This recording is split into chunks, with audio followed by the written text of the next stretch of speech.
Alors Edouard, j'aimerais qu'on évoque la dernière finale de Coupe d'Afrique avec toi. Sur le plan individuel que sur le plan collectif, ça a été très frustrant pour moi parce que moi déjà j'ai été blessé durant le tournoi. Et c'est vrai que cette finale qui était pleine de promesses et d'espoir pour nous, ça a été un échec encore parce qu'on a perdu. Mais c'est un échec sur lequel on a construit depuis.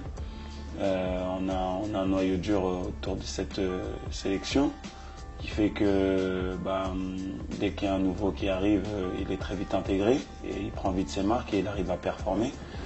Donc on arrive dans cette CAN avec beaucoup d'envie, beaucoup d'expérience comparé à la dernière. Mais c'est quelque chose où aussi il faut être très mesuré parce que, comme j'ai dit, on n'a rien gagné. On a une belle équipe, on a un bon coach et un bon staff. Et donc on va tout donner pour avancer dans cette compétition. Un petit mot très important, Edouard, sur votre coach Aliou Cissé. Important pourquoi? Parce que c'est un coach qui est performant, en plus d'être africain, ce qui est assez rare ces dernières années sur le continent. On doit avoir cette fierté-là, on a cette fierté-là.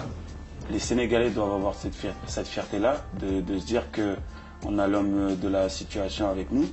Et c'est un coach qui, dans chaque discours, dans chaque préparation de match, dans chaque préparation d'entraînement, nous fait comprendre que le maillot du Sénégal, il est lourd à porter. C'est une très grosse responsabilité, mais que on est tous ici là, on mérite de porter ce maillot, mais il faut le montrer de la meilleure des manières en donnant tout sur le terrain et en rendant fier le peuple sénégalais chaque jour. Et Edouard, j'aimerais évoquer avec toi la chaleur du peuple sénégalais, la façon dont il nous accueille pour chaque match à domicile, c'est assez incroyable. Ouais, ça moi honnêtement c'est quelque chose quand je le vis, j'y vais tous les mois, tous les 2 mois, mais j'ai l'impression que c'est la première fois à chaque fois.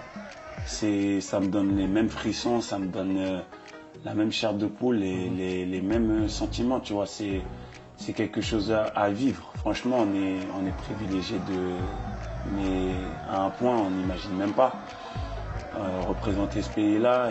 Et dès qu'on gagne, on voit tout Dakar dans les rues, ils sont très fiers de nous, et ils nous disent de continuer. Ça, c'est quelque chose qui n'a pas de prix.